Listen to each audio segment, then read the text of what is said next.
How's it going, everybody? Welcome back to my YouTube page, The World of I, who is I, me, Leon, just here sharing my liberty and self-discovery journey with others. So this video is going to be about the Dark Night of the Soul stage experience, a video that I promised I would do when I did my Kundalini Spiritual Awakening video. And if you haven't seen that, I'll post a link to that somewhere. I'll probably post it in the description. Go ahead and check that out. Also, I wrote a poem during the stage after meditating, and I figure I'll share that with you guys as well. So that will be in the description. Go ahead and check that out if you're interested. Now, my Dark Night of the Soul stage, it was a very beautiful, confusing, scary, chaotic, but yet informative experience that I had after I had my spiritual awakening.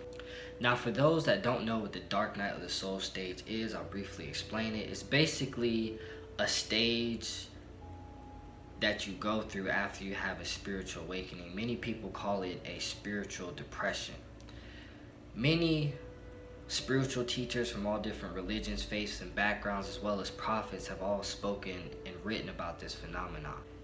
It's really a time where your ego and false self begins to die, and you really begin to step into your true nature of who you are. It's also a time where a lot of thought, a lot of deep thought, and a lot of questioning is also provoked.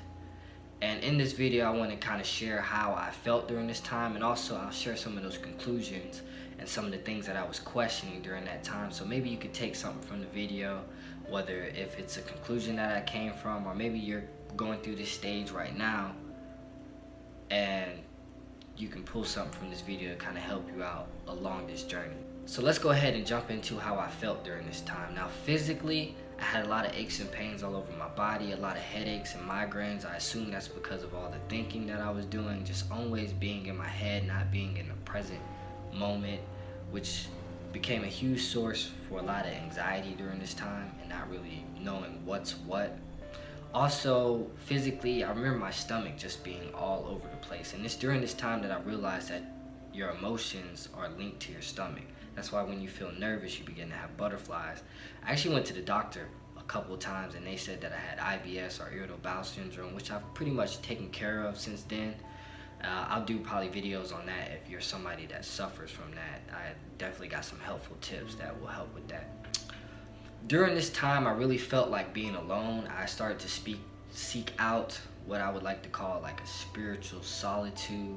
And that's partly just because, like I said in my spiritual awakening video, that I am an empath, and I can feel people's energy. And also during this time, I just didn't want to deal with so many different personalities. And this all happened it started happening in May. And that's when I was graduating, and it was also my birthday. So it was just, and I also was still in college. So just being around such a social environment, it became a little overwhelming for me at this time. And also I just knew that I was going through some sort of evolution, or I was evolving. So I felt like I just kind of wanted to be alone and just ride this out and let this process, take its course. Also during this time, I felt very confused, very frustrated, partly because a lot of things that I used to be interested in, I just wasn't interested in anymore. For example, during this time is when I really started more so listening to just reggae. I'm a big fan of all types of music. I was a musician all throughout school, so I love and appreciate all types of music, but my top two is definitely hip-hop and reggae. But during this time, I guess just because reggae is a more spiritual music, and also it resonated with me more, and also it was just a little bit more conscious to kind of help me during this time where, like I said, a lot of deep thought and a lot of questioning is being provoked at this time. I also felt like an emptiness or sort of nothingness was beginning to grow within me, where I began to really daydream a lot and just kind of more into myself. And I've always been a daydreamer since I was a kid. That's why none of my teachers would ever put me to sit beside a window, because I wouldn't pay attention at all in class. I'd just stare out the window all day. Now let's go ahead and jump into some of the conclusions and questioning that I was doing, and things that I was questioning, and sort of some of the epiphanies that I had during this Dark Night of the Soul stage. First and foremost, also during this stage, I did have a lot of crazy vivid dreams, and I am somewhat of a lucid dreamer, and I had this one crazy dream that was just, it's probably one of the craziest dreams I've ever had. And it was so crazy. I actually tried to find resources online where I could kind of interpret the dream, and it's a pretty crazy dream. I'll probably share that in another video with you guys later on that dream interpretation. But one of the big conclusions that I came to during this time was that I felt like I was committing a certain type of spiritual suicide, a term that I coined from one of my favorite motivational speakers, Les Brown. And it's basically where you feel like you're not fulfilling your purpose, or you're not fulfilling your visions. And I out of all my friends, I'm kind of the visionary. I'm kind of the one that's, hey guys, let's go and do this. And so being in school and just making sure I kept money in my pocket and making sure I kept my grades up, I kind of started to get out of alignment of what I really want, or I stopped questioning, or I stopped asking myself what I really want. And I believe when you do that, you're committing some sort of a spiritual suicide, where you just become content with the everyday monotonous task that each ordinary day will bring your way.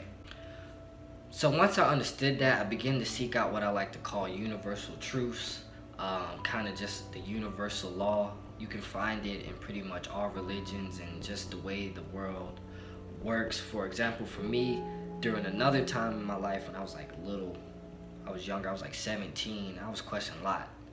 And I remember I called my grandfather, he's a pastor, and I was questioning God and all these things like that. And he told me, as a pastor, it opened up a door for me in terms of a whole nother rabbit hole of thinking, where he basically told me like all religions have some of the truth, but not one has all of the truth. And so I guess that kind of led me to a more pantheistic view. I'm pretty sure that's the term, a pantheistic omnious view, where I definitely believe that the universe and God are both a manifestation of one another, and they're both kind of the same interchangeably. So I always kind of use those terms interchangeably between the universe and the divine energy. Also, I began to question my own mortality and just understanding that life is short, and just really asking the right questions to put me in a position where I can have the best human experience while I possibly can. I also, during this time, began to focus more so on what I was eating and what I wasn't eating. And I really began to look at my overall physical health more holistically, just understanding spiritual health, understanding emotional health, understanding physical health, and just mental health as well. And I didn't really do that before, and that's kind of during this time I really understood to think that your mind is separate from your body, and that your spirit embodies both of those things. It kind of leads you into a position where you can't really have the most ultimate human experience you can if you look at all those things separately. You got to really look at them holistically, because your body, mind, and everything kind of works all in unison with each other, just the same way the universe works. Everything works in unison of each other, and everything is one. So you have to look at your body as a whole and more holistically. Another huge conclusion that helped me during this dark night of the soul stage is that I realized that we're not in control of much of anything in our life. Another huge conclusion that I came to during this dark night of the soul stage was that I really began to realize that we're not in control of many of the circumstances and things that happen to us in our life. It's more so, you should be more so in control of your emotions. And once you kind of go through some sort of spiritual awakening, you really begin to see that instead of acting out of emotions, you begin to act more so out of wisdom. At least once I understood that I'm not in control of many different things, it really helped me to really align myself and to further embed myself into the now and into the universe, into a divine energy to kind of work alongside with it, or at least allow it to work through me. Also, as I said, when I was going through this stage, I felt like wanting to really be alone and seeking out that spiritual solitude. And during this time, I really came to the conclusion that being alone or seeking out that spiritual solitude is very empowering. You really begin to rely on yourself more. You really begin to see all the tools and strengths that you have to get yourself through any sort of circumstance. And lastly, a huge conclusion, or I guess an epiphany that I had, is that I really begin to understand that this emptiness or this sort of nothingness that I was feeling gave me an opportunity to look inward, to really find my own voice, to find my own light, to share with others, and also put me into a position where I became more accepting of all of me, the good and the bad. And once I did this also kind of helped me to just be more accepting of other people. Definitely was a huge process for me, because I definitely believe your own self-realization is the best thing you could do for the world in terms of making the world a better place. Also really begin to see that this emptiness was and still is just creating space within me for the next level in my life, and also just new experiences and new people. Because I really realized that this dark night of the soul stage was a detox. It was a mental, emotional, physical, and spiritual detox to let new things and new ways of thinking and new perceptions to come into my life. And once I began to realize all these things, I definitely became more hopeful, more positive, and this is kind of where I began to come out of this stage. Now, this is a forever going process, so sometimes I go in and out of that stage for a couple of days, but at least now I'm more confident, and it's not as scary or confusing, because I kind of know what's going on. I just kind of let it ride. I just ride the wave and let it settle, and then usually when I come out of this stage, I kind of have more conclusions and more of an idea of what type of human experience I want to have in this lifetime. Also, as I said, I did write a poem during this stage after a meditation session. I'll put that in the description below. If you're interested, go ahead and check that out. And I'll probably do a video on meditation and some of the things that I got from meditation, because during this time I really began to meditate.